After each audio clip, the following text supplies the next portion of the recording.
So today we have four speakers, and the first would be my colleague, Sushmita Gupta from this institute.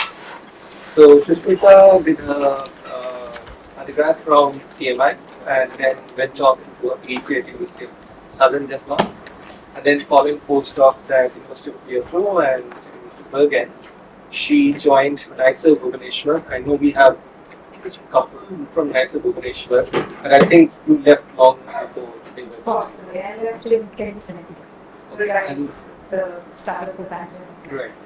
And then she has been a faculty member of our theoretical computer science group since.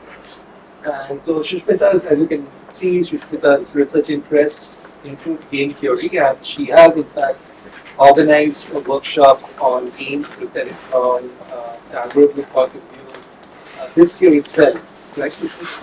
Yeah. And so she'll be giving two talks, the first of which would be on something which we haven't seen before, which is how we apply game theory in the real world. For example, in designing options. So without further ado, right, Thank you so much, Rahul. First and foremost, I'm very grateful and very happy that you considered me for this. It's a wonderful workshop where you have so many different ideas and speakers, and so I just, my only regret is I wish I could have attended at least some of the lectures. Unfortunately, I was traveling and I was out of Chennai for the last 2 weeks. I just arrived yesterday on Saturday late night, and so here I am. But I'll be here throughout the day, so if you wanted to come and talk to me about this or other material, about anything else, please feel free. Okay, with that, so Shita has already said, I come to the game theory is a very multifaceted topic which has always from the very beginning invited researchers of every kind of domain.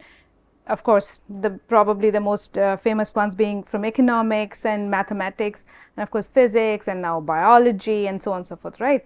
So I come to it from from the algorithmic standpoint. That's my background, and that's where that's the sort of thing that I take. So today's lectures will be rather broad and sort of kind of a, it'll give, if you have not seen these things before, then they'll give you a sort of a brief background in where all these questions come from and what are the sort of the totem pole questions that animated the discussion the earlier on and has sort of continued to fuel research in these topics. Okay, well into the 21st century, and it's sort of still ongoing. Okay, so let's start.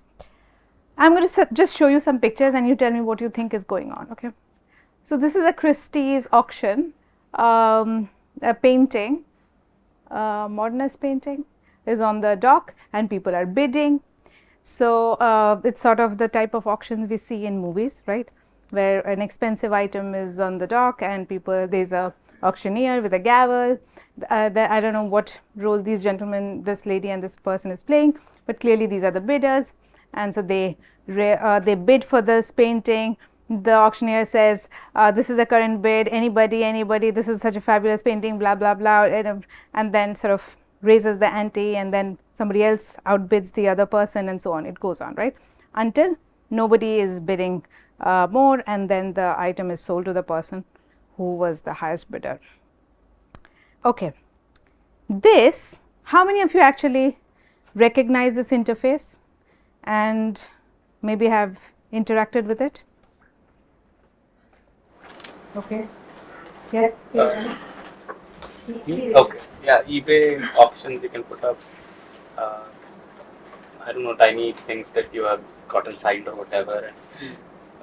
Right. So have you sort of placed any bids on the eBay auction or have you sold items? Not yet had the fortune of meeting a celebrity, so maybe once we. So when I was a graduate student abroad, I used to buy I learned about eBay back then. So eBay became famous somehow for this auction model, and I'll just briefly talk about it. But there's also a normal marketplace, like you can just, there are people with who have sort of it's like Amazon in that way. But there's also a component of bidding. I'm sorry, this picture is a bit the resolution is off.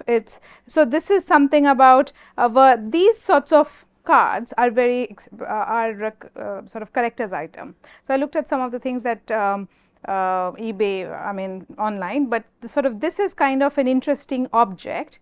So I'll tell you, as from the collector's point of view, there's not much of a difference between a painting and a collector's item like this. Basically, few people have it, lot of people demand it. It's not clear whom you should approach to actually procure an item like this. So for that sort of thing, where the marketplace is not clear, but you know clearly there are people interested in this sort of thing, there an internet auction or an auction of any kind is valuable. It allows you to gauge the interest in the market also, right? This is very different. This is where perhaps, if you, or maybe you can tell me what you think is the difference between between an auction and a normal shop, where you just go and buy something in exchange of money. Here is also, there's an exchange of money, right? So what's the real difference you think between, why would anybody want to have an auction versus like just sell it at a shop maybe? Pricing is dynamic. What does that mean? The price is set by the amount of interest the buyers have for that point.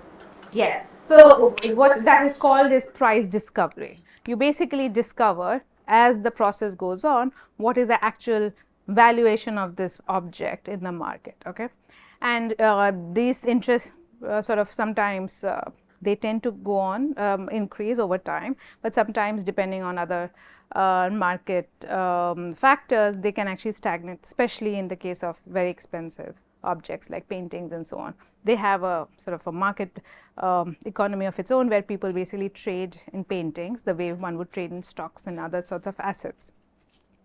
Okay, so the eBay, when it came about, was sort of a revolutionary sort of a way of buying and selling things, because it put together people from all parts of the world, small traders with small items, small value items. Usually auctions were something that one associated with expensive object, heavy, large objects, like when you have estate auctions and so on and so forth. These were tiniest little things. People could buy, sell stamps, like single stamp, like small amount of things and so on and so forth. And it's just sort of provided a platform for people to engage like that. Okay, now this is an article I took. It's not that long ago, it's from this year. It's so Government of India, Telecom Ministry sort of held a 5G spectrum auction, and this money, while eye-popping, probably is not grand in the grand scheme of things of what we are talking about. So can anybody tell me what is a spectrum auction?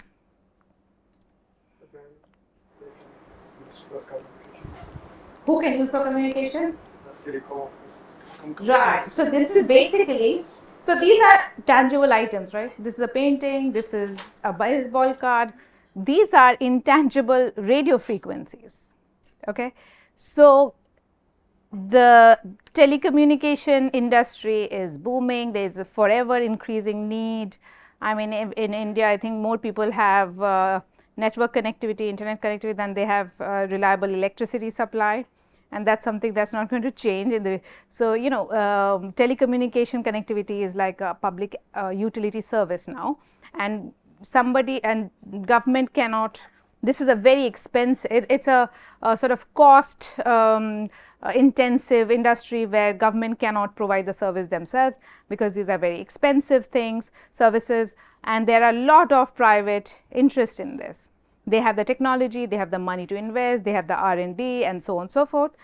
So the point here, however, is that how to make a marketplace where these companies can provide services in a competitive manner, which they are profit earning entities, so they would want to earn a profit, but it also helps people provide essential connectivity, and this is a very high revenue market, so government is able to take a piece of that pie.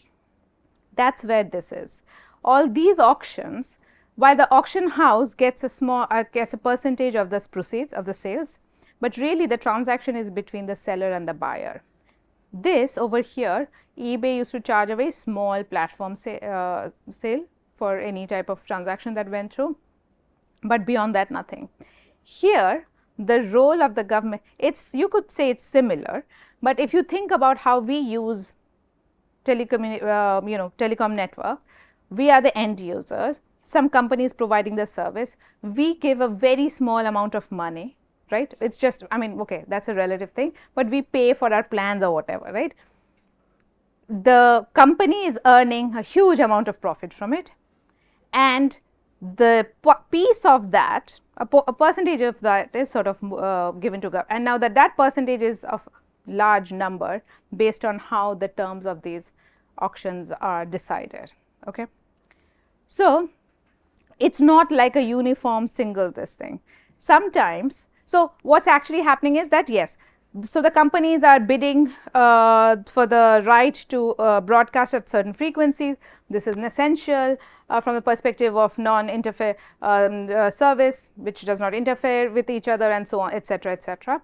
There's also other complications thrown in, geographical, which areas certain companies have better presence, better infrastructure, towers and so on in certain areas.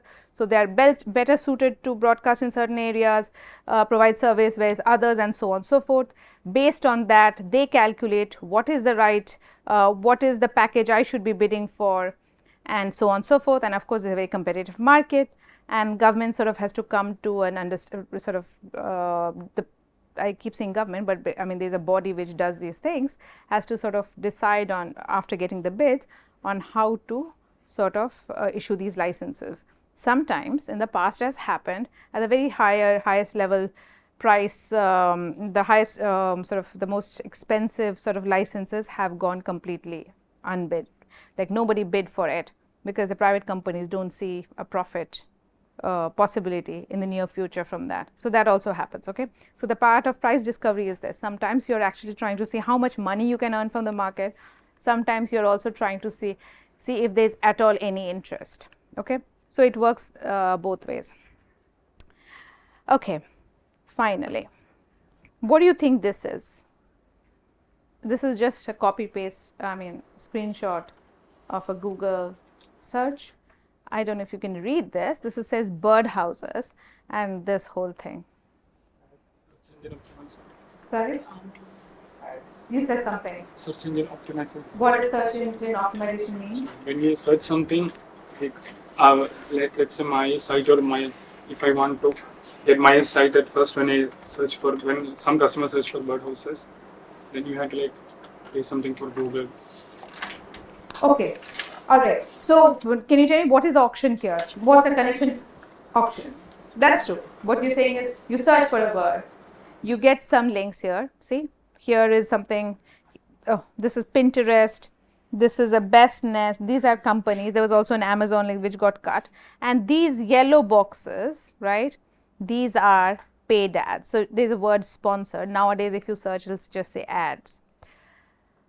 So, these are something relevant to birdhouses, the term, right. So, these are pictures, sort of model birdhouses, some and so on, so forth, varying prices and so on.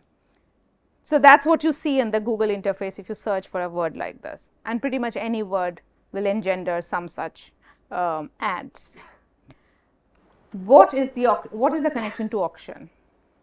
If you pay higher, your site will be displayed first. Is it the case that anybody who pays higher, their site gets displayed first?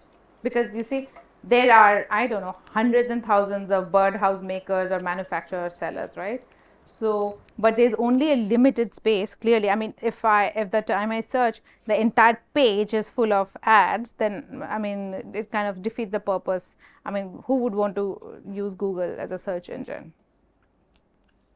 Based on location, Based on location? may change. Few slots which are like given based on like daily basis or like monthly basis, something like that. They could be like purchased or like bid on. Okay, so there are few slots. You said, just to accept what you said, there are few slots that will be given to these manufacturers or these companies on a daily, monthly basis, you said, and there was something else you said as well. Okay, so all right. So, basically there is some limited slots here. There are lots of interested parties interested in this keyword, right. Let us call here, okay, tell me this, what is the item being sold here? is, you tell me, like in this auction, what's the item? I think the bidders are obvious, right? The companies who have something to do with birdhouses, like manufacturing, selling, and whatever. Page in the first. You said slots. Okay. Slots are the things that are on the auction. Okay. That's actually true. Whose ad gets advertised where? Is the firstly who gets to advertise when I like not every ad is getting shown to me like birdhouses, somebody mentioned locality and so on and so forth. Okay, so the question is that's the sort of selection process, who gets the item, and the item here are these slots where the ad gets placed, right? Okay, that is correct. Do you know what this auction is actually called? Okay, it has a name. It's called sponsored search, keyword auction, or just sponsored search auction. Okay, and I will tell you at the end of this, after we have gone through a little bit of the introductory material, how this basically completely revolutionized, or rather, I think the modern term these days is disrupted a whole marketplace way of doing things and like whole industries basically. Okay, this starting point, and we'll get to it at the very end. So we agree that these are some types of auction. These are auctions. You can think of many other auctions. In each of these categories, you can think of a lot of other auctions. There are, estate sales, like somebody dies or they are moving away, they have a lot of furniture. You can buy antique furniture and other things, cars and so on and so forth of this kind. Intangible goods. Can you think of any other intangible good that whose auction you may have heard of or sort of aware of?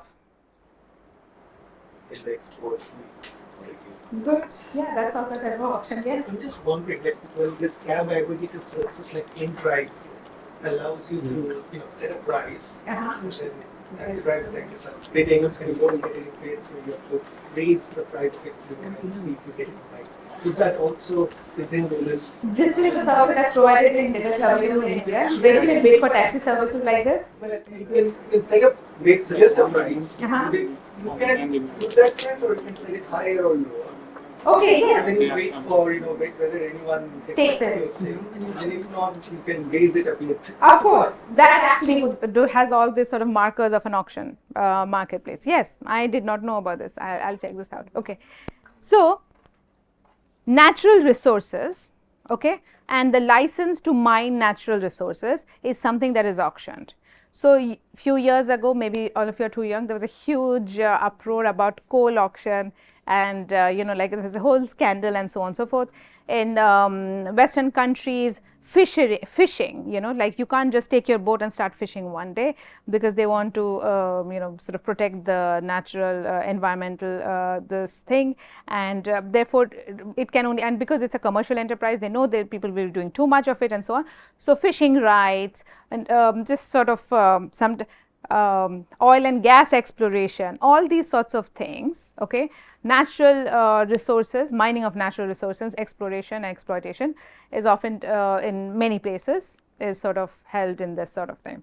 There are famous flower auctions, fish auctions, flower auction, the famous Amsterdam, fish auction in Japan, Tokyo, and lots of these things, like these marquee sort of auctions you may have. They are of historical importance, and commercially also they are very viable. Okay, and these are what I would call more traditional auction, which have existed for a long time. These are the more modern day, these are the modern avatars of these things. But you can see the economics of the thing, underlying system, are sort of very similar, right? Okay. So the question is, what are we actually hoping to achieve in an auction? Can you tell me?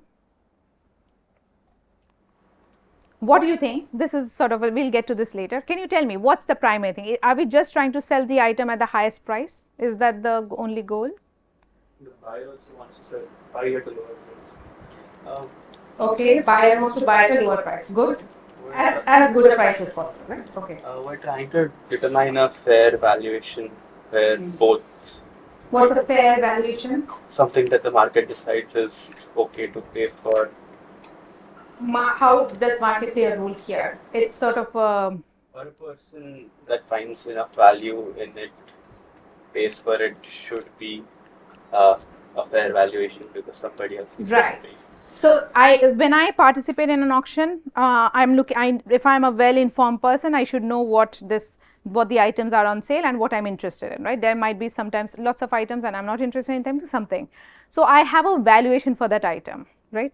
What I think is a fair, right price. Now that might be because I value it that much and I just want to hang a Van Gogh painting in my home and I am willing to pay hundreds of millions of dollars. That's one thing. Sometimes it is to resale, right? Like flower auctions and all, that people who bid in those flower and fish auctions and all, they're buying in huge amount. They are not going to keep it for themselves, they will sell it, right? So they know that certain flowers would fetch you more value depending on the season and so on, whereas some others, right? So we have we sort of intuitively understand a valuation for the item, right? So is this valuation, do you think I should reveal it to the people who are holding this auction and generally talk about, is that the right way, or what should be the way to sort of get a good bargain? Let's use the word bargain, right? I have a valuation for it, the best way to procure an item, what would be the right thing? I don't know if I phrased the question correctly. What I'm asking is, this valuation is inherently private, right?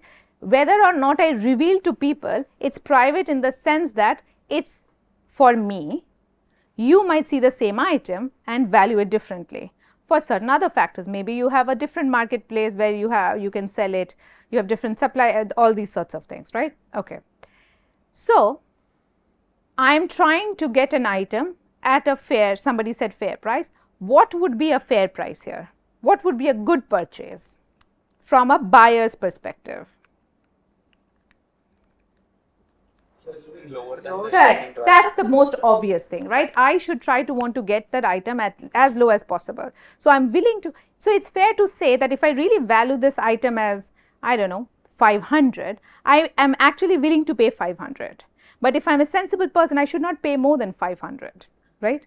Because then it would mean that somehow I'm paying more than I value this item. That's a sensible way of thinking about this, right?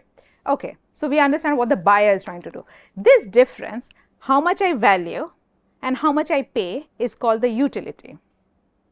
Okay?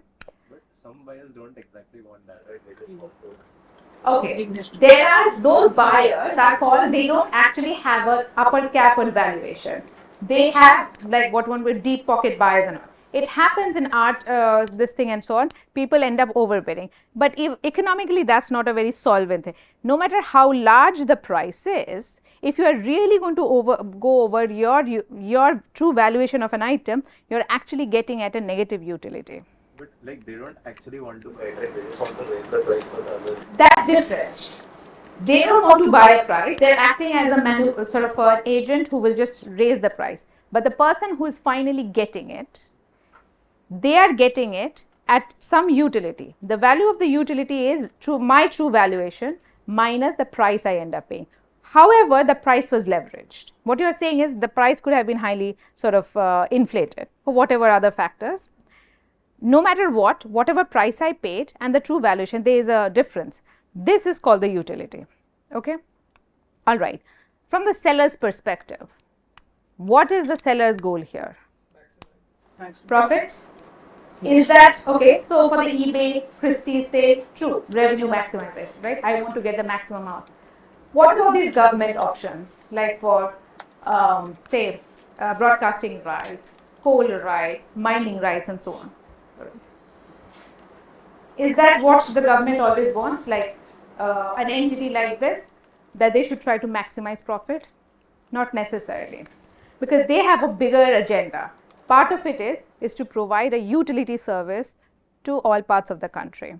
In that case, profit maximization is an important thing. As I said, there is a very valuable marketplace. They do want a piece of the pie, but they are not trying to blindly maximize their profit. What they are actually trying to do is assign these licenses in a manner to an agent, in this case party, which is in the best position to utilize it.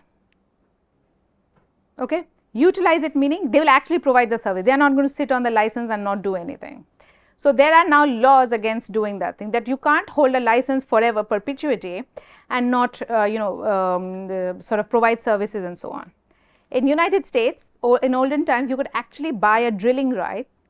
Okay, it's sort of a lease and hold it for 99 years and not drill it. Those sorts of things have come to an halt because and those were so dirt cheap. Like the people have bought plots of land in Texas and so on, where there was speculation 100 years ago where there's a lot of oil. They just didn't know. They didn't have the money and the technology to do sort of drilling, have precise where this is. They thought this is best, and the licenses were so cheap for them. It was better for them to hold it till perpetuity, till the prices raised to a point. So that sort of thing, okay, is something that the government would not want, especially in a marketplace like that spectrum auction. Okay. So there the goal is to maximize what we call welfare. Welfare in the economic terms here means you want to give to people or a person who values it the most, whose valuation is the highest. Underpinning this idea is the fact that the person who values it the most is best sort of positioned to best utilize it. Okay. So there are a lot of macroeconomic theories and other things that go under why we think of this, but these are the basic broad general outlines. Okay. So now let's look at the most basic simple form of auction, which is a simultaneous sealed bid auction, which is very different from those Christie's auction, which are like ascending auctions where people are all, this is just you write your thing, this is generally the template, you have participants, you sort of submit your bid, government or agency or private, whatever, they open it simultaneously, see the bids and decide who gets the item. Okay. So now in this case, who do you think, who should win the item? Let's call it winner. I mean, who should win the item in this sale? Straightforward, right? It should be the person who bids the highest. Okay. How much should they pay? Should they pay what they bid? Reasonable, right? That's what happens in those Christie and other eBay type auctions. Actually, does that, is that what happens in the eBay auction? Okay, we'll come back to this later. Now the question is, we already discussed, the bidders are trying to do what? They are trying to maximize their utility, right? So can you tell me in this sort of scenario, how should the bidders bid? It's a simultaneous sealed bid auction, so I'm not actually hearing what others are bidding. That price discovery that happens does not just happen for the seller, but also for the people participating in a marketplace.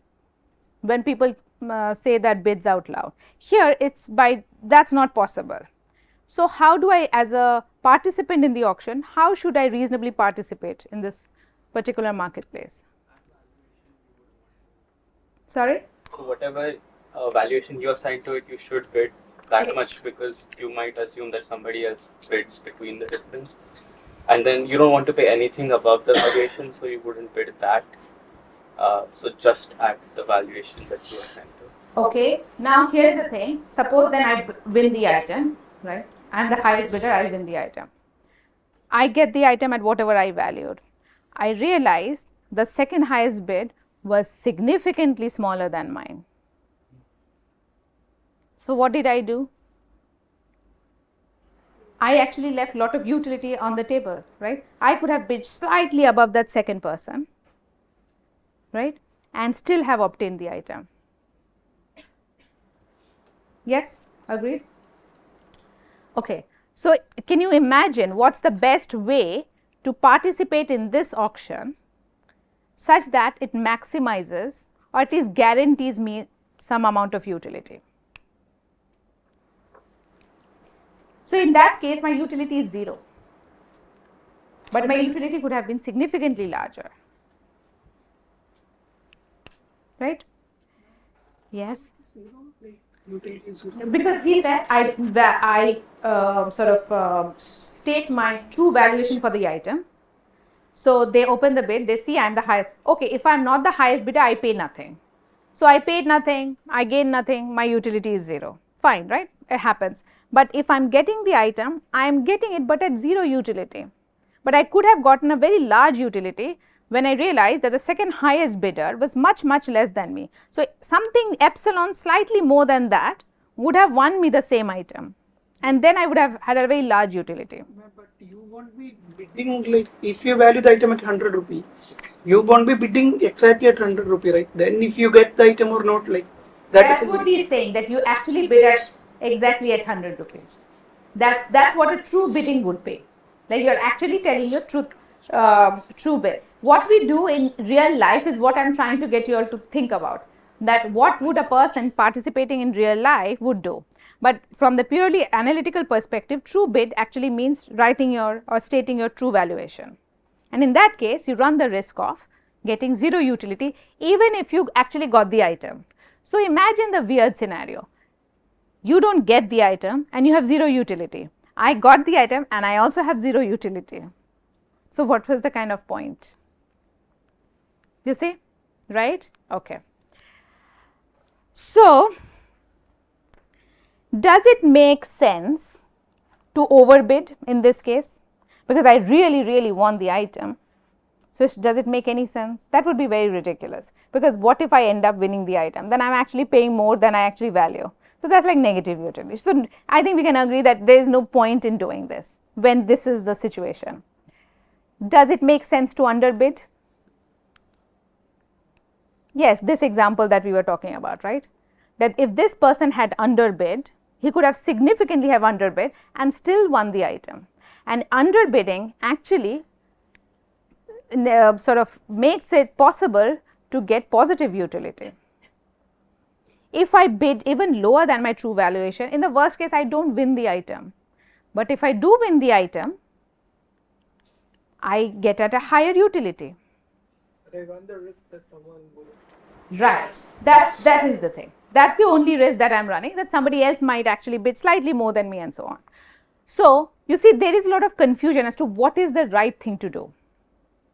And if the government's job, desire is to, or the entity's desire is to give to the people who value it the most, all this underbidding is basically understating one's valuation of the item. That's even more problematic from the auction design's perspective, right? So, people participating, I think, are really confused. Should I underbid or should I tell my truth? There is a risk with underbidding. I might miss out on the item, but if I do not underbid, I might get no utility, right? All those things. And then from the designer, from the other person's perspective, the designer's perspective, they are not able to decide at all who was the true, the person with the highest bid, highest valuation, okay? This sort of an auction is called first price simultaneous sealed bid. This is the format in which it is held, but this thing of giving the item away to the person who bids the highest is called the first price auction. Okay, you give it to the person who bids the highest at the price they have bid. Okay, so it means highest price. Okay, so now can you think of anything else? Is there any way to fix this? I have already actually showed the slide. I should have paused and asked. So, tell me, can you tweak this format anyway when it comes to us giving the item? So, an auction has two things: whom to give to and what price to give to, correct? If you are talking about a single item. Now, if you have a bunch of items to give away, then that's the same question, but it generalizes to how much of stuff to give to, what price, and so on and so forth. But basically, there are two things: allocation rule, whom to allocate the item to, and what price. So, can you tweak the first price auction and give a better auction design? Second price auction, give the second person pays the second highest bid. Okay, so what does second price mean? Like, what is going on?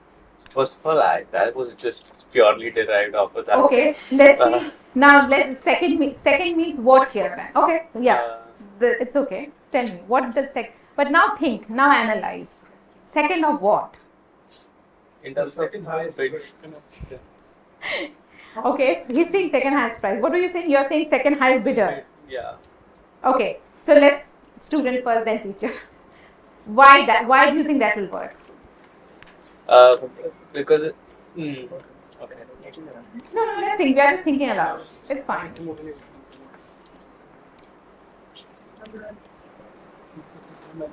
Okay, if I give it to the second highest bidder, I'm not actually giving it to the first highest bidder, who might actually be the one with the highest valuation. Person, right? I meant like the first bidder, like the highest bidder pays the second highest bid. That's what you also meant, right, Pitagro? The first, second highest price, but who does the item go to? The first highest bidder. Okay, at the second highest price. Okay, good. So what does this do that is beneficial to us versus what was the first one doing?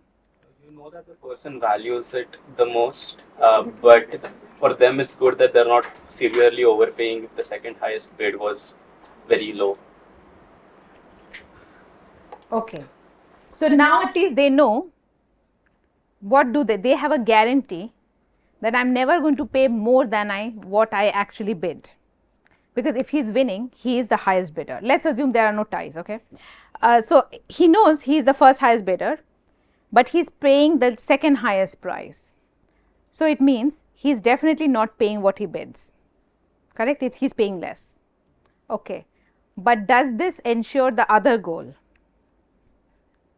Welfare maximization. Can people still underbid or overbid? I mean, does overbid actually start to make sense here? But if we overbid someone who overbid something, suppose the value is like 100 crores, they bid like so much in 26. Yes. So nobody go above it. And you will get but just price on it. Sorry, suppose the item is something 100 crore, like you valued 100 crore. Okay, we can value it as suppose 100 rupees. But the person who is bidding can go for like 10 lakhs. But nobody is going to keep that much like for 100 rupees. So you are saying we can all overbid.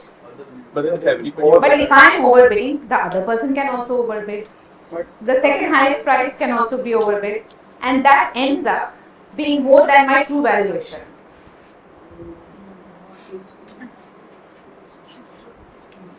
We are all overbidding. So I bid to something infinite. So I am definitely getting the item. You have bid to something that's finite, but it's still higher than my true valuation. So I end up getting the item at the price you bid, but still my utility is negative.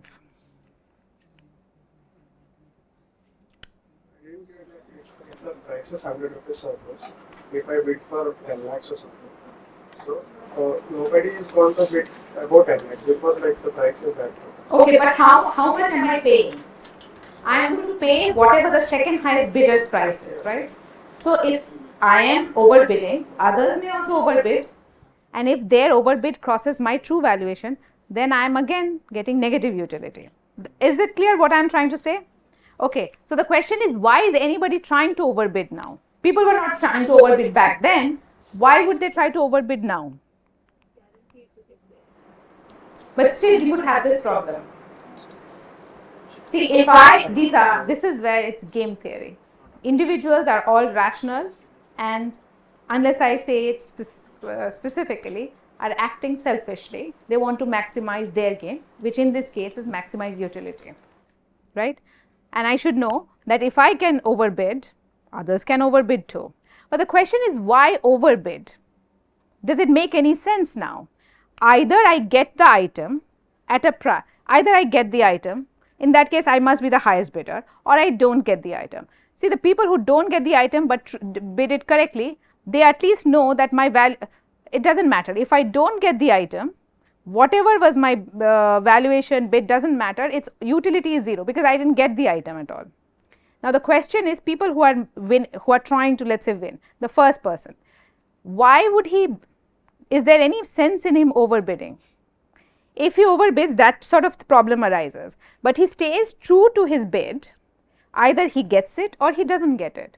If he doesn't get it, again, there's no, I didn't get the item and I did not lose any money. But if he does get the item now, he's actually paying a lesser price. So for him, at least overbidding makes no sense. Does underbidding still make sense? Previously, underbidding was a possibility people could have engaged in.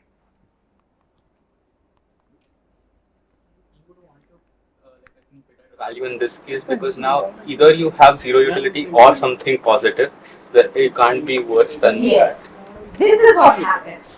Now, bidding truthful, there's no point in underbidding. I'm anyway, if I win the item, I'm anyway not going to win, I'm not going to pay my true price. I'm going to pay the second highest price. So, this difference is my utility, correct? So, my utility depends on the true valuation of the second player. That is the bottom line. But at least here with true bidding, I know I am guaranteed to get non-negative utility. Either I do not win the item, 0 utility, or I win the item at a positive value. Okay? This auction is known as Vickery auction, okay? And it is a canonical concept of auction design. Just this tiny little tweak completely changes the way people engage in this market. This sort of behavior where people truthfully participate in an auction, okay, is highly desirable. But what is the auction house gaining from this? Why would the auction house want to sell something at a lower price? This is why I started by saying what is the goal of the auction house here? It's welfare maximization. This is why all auctions are not made the same. The subject of auction is very diverse. Some two broad categories exist, welfare maximization and revenue maximization. So, this is the case where you want to give your sort of object away to people who value it the most. That is guaranteed if I give the item to those who are the highest bidder, assuming they are all bidding truthfully. Therefore, it necessitates me to design an auction that incentivizes truthful bidding. Just hold on a second. Is this clear? That the auction houses, whoever is auctioning, will know who is the highest who values the item the most, if people are honestly stating their bids, correct? So, the fact that they will honestly state the bid is something that the auction houses have to engineer. The rules should be such that it incentivizes people to state their true valuation. Is it clear? And the second price auction actually does the same, whereas the first price does not, right? This, somebody was saying something here, yes. Ma'am, like, let's say the spectrum auction. So, like, what is meant by like welfare, like maximization? Like, we can do like when you allow companies to bid, like you can put a criteria like only the company with this much infrastructure or like something can participate. Then like everyone has the facility and all those things. And even if they get like they have already spent money on infrastructure and all, so they will like do something like. Let me say this. So, when it comes to the spectrum auction, it is a very complicated auction because people are not just bidding for one item. Companies will bid for multiple frequencies, okay. So, there is that, it is a much more generalized auction setting, we will get to that very end, it is called combinatorial auction. You asked what are the companies trying to get? Companies are trying to maximize their utility, the same way. Here you can think of utility as profit margin, like this is how much I value, meaning this is, from then the valuation comes from how much money I can earn, how many customers I have in this particular, for this particular bandwidth. See, not everybody is trying to get 5G. A lot of people are happy at low bandwidth area because they just need for basic connectivity. Some people need higher connect, like in my home, like there are so many people working on the internet and so on. Everybody needs high, like broadband is something that we actually invest a lot in, okay. Not every home is like that, okay. So, that is what I am saying, like those are the different requirements of the market, and the government would want everybody at every price point to have service that they pay for. That is the sort of thing, this thing. Now, there is a lot of things to unpack here. So, that is what government would want from the point of view of welfare maximization. The general idea, economic imperative here is everybody should get good connectivity at whatever price at reasonable amount of prices, at different price points, let us call it. Point is, who is able to do it? Companies who value, the idea is that a company must value this object high enough to provide this service to the people, because if only they provide the service, will they get some revenue out of it. So, this is why I gave the example of people taking a license and sitting on it and not doing anything about it. Those things are discouraged. Okay? All right, just to get back to it, is it clear why the auction house has to design, or the person who is designing the auction has to design the rules of the auction in a way that incentivizes truth telling, correct? And once they do that, then they are then giving the item to the person who values it the most or who bids the most, right, is actually welfare maximizing. This idea is the center point of mechanism design. How to make rules, how to design rules that will guarantee a desirable outcome. Okay? All right. So, this truthful participation is guaranteed goes by a name of DSIC. It means dominant strategy incentive compatible. If you look at a game theory book, introduction or a lecture or whatever, this word will get thrown at you fairly early. It's a very important, it's a very desirable property for any sort of auction, like any mechanism to have. So, dominant strategy here means truthfully stating the bid. In other scenarios, dominant strategy might mean something else. Okay? Why do we call it dominant strategy? It's like I have no information what others are doing. In this scenario, what's the best thing I can do? See, in the second price auction, if I actually knew what the other people are going to bid, right, I would know, well, is my valuation higher than everybody else's? Then I know I will get the item at a higher price, right? But I could actually just state the price as low as the second highest person and slightly more. But the point is that we don't know what the other people are doing. Everybody is acting alone. In this scenario, stating the truth, like truthfully stating your valuation, is incentivized. That's the sort of thing that we are talking about, where there is no collusion, no side channel deals and so on. Okay? But in this case, won't everyone overbid?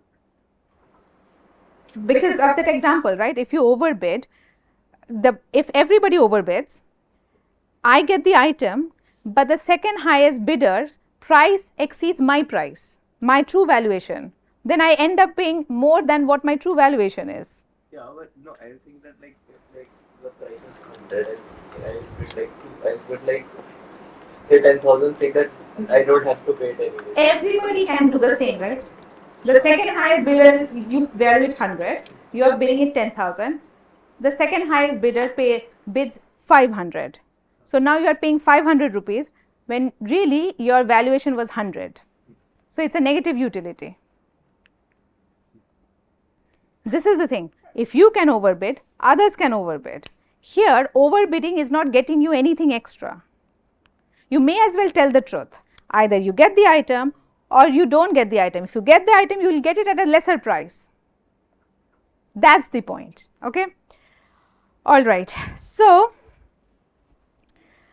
now William Vickrey is sort of considered the father of mechanism design. He was a Nobel laureate for work in auction theory and so on and so forth. So, this is where this sort of thing takes the name from. Okay? So, now this situation that we just now talked about is studied under a more general phenomena. Okay? How am I doing time wise? I have 10 minutes, I will start a little late, right? Okay. So, each bidder, in this case, you can have one item, n bidders, or you can have k identical items, n bidders. Okay. So, the only information not known to the mechanism, to the auction house in this case, is my private valuation. There is only one item, right? So, even though there are k copies, but still it is that all the items are the same thing. So, k individuals can get it.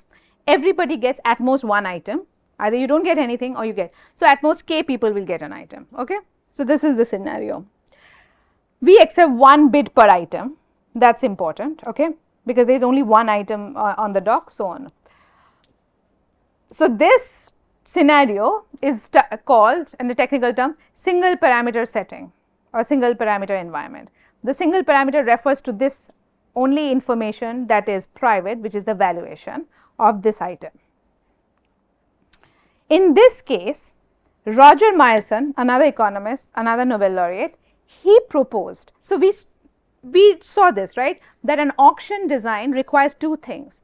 Whom to allocate, a rule, it is called an allocation rule, who wins the item, and the second is at what price, right. These are the two things that define an auction.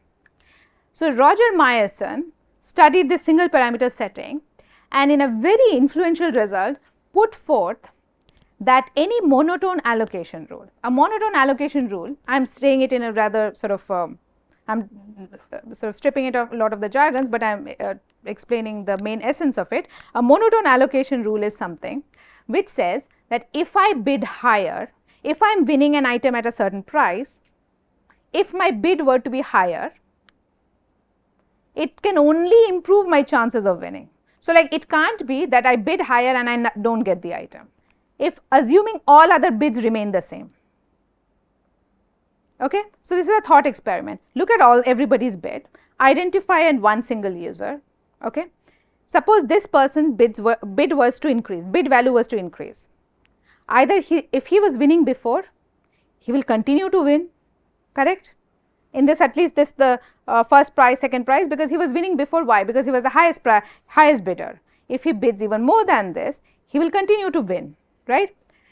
If a person was not winning before, maybe as you increase their bid, we are looking at it as like a function property, as you increase their bid, there will be a time, right, either they do not win, for a while they may not win the item still, because they are still not the first highest bidder, but at some point you will cross the threshold and then you will become the highest bidder.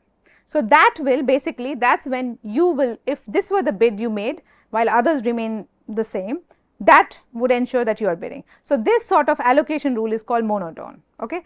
It means that higher my bid, I can only sort of, I do not get penalized by not winning the item if I raise my bid. Okay? So, for a monotone allocation rule, there is a very uniquely defined pricing rule that will incentivize people to truthfully state their valuation. It will also ensure it will also ensure that everybody's utility is non-negative. This property, this first property is called DSIC, dominant strategy incentive compatible, and the second property is called individually rational. This is again a cornerstone principle of economics and game theory, whereby we realize that if just participating in an auction gives me negative value, negative utility, then people are not likely to participate in such a mechanism. Therefore, we must ensure that this is called individually rational, like I as an individual rationalize what is my gain. Participating in an auction should not get me negative value, and if there is truth, see this is stated even for those people who are not participating in the auction. In the situation for participating in the auction but not winning the item, right. If I do not win the item, my utility is 0 because I did not pay any price. Okay. I should have written UI is equal to 0 if I do not pay the price. So, this difference comes into picture when people are this person is actually winning the item, but you understand. So, these two things are like two design sort of the two properties that one would necessarily want from an auction. And thirdly, this allocation rule and this Myerson's pricing rule together ensure that the allocation rule maximizes welfare. Okay. So, this essentially what he said was, if I give these items away to the k top bidders in a particularly specified way in which you charge them the prices, this entire thing will ensure that people will actually truthfully truthfully state their valuation when they bid. They will be guaranteed to get non-negative utility, and finally, this from the auctioneer standpoint, this allocation will maximize utility, welfare. Yeah. You mentioned, I don't understand how it will ensure the non-negativity, because everybody can overbid. So if I'm paying a price that is more than what? So, do we agree that in second price Vickrey auction there is no reason to overbid? What would be the point of you overbidding when you already get the item at true bid at a lesser price?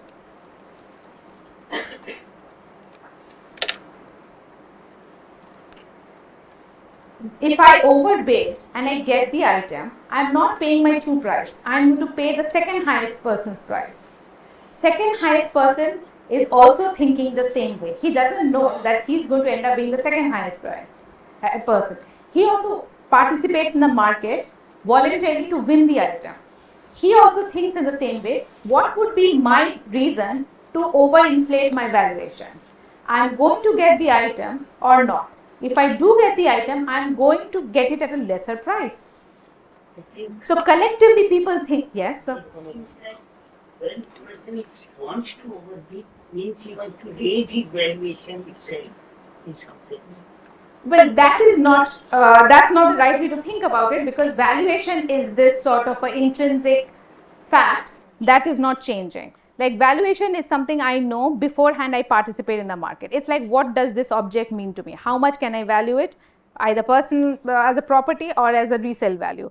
If I feel sad, if I don't get it, then it means that I perhaps valued it more than my nominal valuation that it was. That's excellent. So this is why when we talk about game theory, we talk about rational agents. I like the term rational more than selfish. Being overly emotional about something, I want this item even if the price, it happens, especially in those sorts of object of, things that people want to own as personal property, it happens, but that is not the sort of, that's not the domain of economics or any mathematical sciences, right? So the idea is people are rational, they know what this object is valued for me, and that's the sort of unchangeable fact, and they are just trying to maximize their utility given this thing, that they don't know what others will bid. Therefore, it is dominant strategy, because I don't know what others are going to do, there is no collusion, therefore telling truthfully is the right thing. Okay. So Vickrey auction basically is a consequence of Meyerson's principle, Meyerson's pricing rule. So I will tell you, it's a sort of a calculus proof, it's harder to say, but the general idea is, if you are one of those K people who are getting the item, everybody basically, people pay the price of the K plus first highest bidder. So it's the idea that I had to beat this person to become the K highest bidder. All of these people basically cross that threshold. So that's the price you will, this thing. And you can think, if K is 1, we are back to Vickrey single price, single item Vickrey auction, right? K equals 1, so K plus first is the second highest bid, and so on. Okay. But this can be used more sort of in a more complicated way, depending on what the items are, this blah blah. You can have multiple copies of the same item, you can have variations of item, and so on and so forth. Okay. So keep this in mind, that the single parameter environment is this well studied and it is well understood, and it gives you, and by the way, that pricing rule is like the unique price which attains these properties. Anything else will fail one of those 3 conditions, DSI, say individually rational or welfare maximization. That's the power of Meyerson's rule. What we don't know, I will conclude with going back to how this was framed and how we study this as a from a sort of the mathematical standpoint. But let me just make a comment that there are other when we try to generalize from single parameter environment to multiple parameter environment, we don't have a Meyerson's rules and so on. The problem becomes significantly hard, because now we are talking about bundles of items and deciding who should actually win an item. Here the bundles of items are very complicated. It's not individual items that I value. Sometimes you value that bundle because there are complementary items in that bundle. If you remove one, the bundle value falls significantly. You also don't want too many copies of the same item. Okay? So necessarily the valuation over the bundle is not monotone. Most people who are in the playing the market, they realize that beyond a certain size, this particular object, like this bundle of items, is not economically viable for me. Basically, maybe I will not be able to sell it out and so on and so forth. So, the way people bid on combinatorial auction is very complicated, and therefore, deciding what would be a monotone allocation rule is also not straightforward. This is at the core of some computationally hard problems. I think have you heard the word NP hardness and other things? Okay. So, these are basic NP hard questions. Okay. So, this is why the Meyerson's like clean solutions don't exist there. Let us go back to this. This sponsored search auction is where we have already discussed, there are keywords are auctioned. Here you have k slots. Unlike the previous case where I said you have k identical items, over here the items are not identical, because clearly some slots are more valuable than others. Okay. The point is maybe the slot that is right above you, and they actually do lot of market research based on that which slot has the highest amount of engagement, right. Putting something at the very end may not get you people may not even look down that much. What is right in front of your eyes is what sort of seems to attract people the most. So, the higher, whatever higher means, higher does not necessarily mean top to down, but some way of placement. So, the slots have some values, these are called click through rates. They represent the probability that the item keyword placed at slot 1 will have probability of alpha 1 of being clicked. Okay. This is alpha 2 and so on. Here I am making the simplification as if all slots, just the placement of the slots matter and not the company or the item that is occupying. That is obviously not the case. Sometimes we look at a slot and we click it only because we find that name or company recognizable and so on. Okay. So, there is a more slightly more this thing, but for the purpose of our discussion, suppose this is the case. The advertiser has a valuation VI for these slots, okay, but the advertiser does not pay Google just for showing their ads. Do you know what they actually pay for? For if somebody clicks on that ad. This is how this ad marketplace, at the end of the day, this is like an advertising venue, is different from those hoardings that we see when we go by on the highways, right. Those are like real estate rentals. You want that hoarding in that place, you pay this much amount of money to this company. If anybody, like there are so many like flats being built and this and that, it does not matter whether anybody makes a call, goes and sees the property, none of that matter. Just for showing the banner, they get money. Here Google collects money only if somebody clicks, and you know how this actually happens. If some of you maybe have YouTube channels, you might actually have ads and so on and so forth. So, what happens is at the beginning of the day, people have to fill up a form, state their budget for the day. This is where this marketplace is very democratic, in the sense that big bidders cannot just sort of completely outmuscle small advertisers out of this. Everybody gets to pay they state their bids for this sort of thing, and when a keyword comes in, it's Google's internal algorithm which decide how to place these ads. Now, what is Google's incentive here? Google knows that a lot is riding on the way I place the ads, because if I place it correctly, people are likely to click on it. If people click, that's when I earn profit, that's when I earn money, not for just showing ads. So, the budget statement is fact, because you can imagine millions and millions of people are searching simultaneously every second of the day.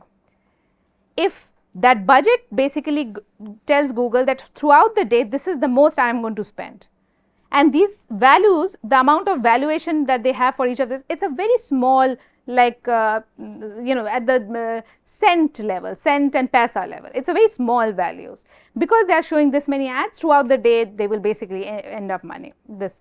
So, what this is, it's like a shared risk marketplace.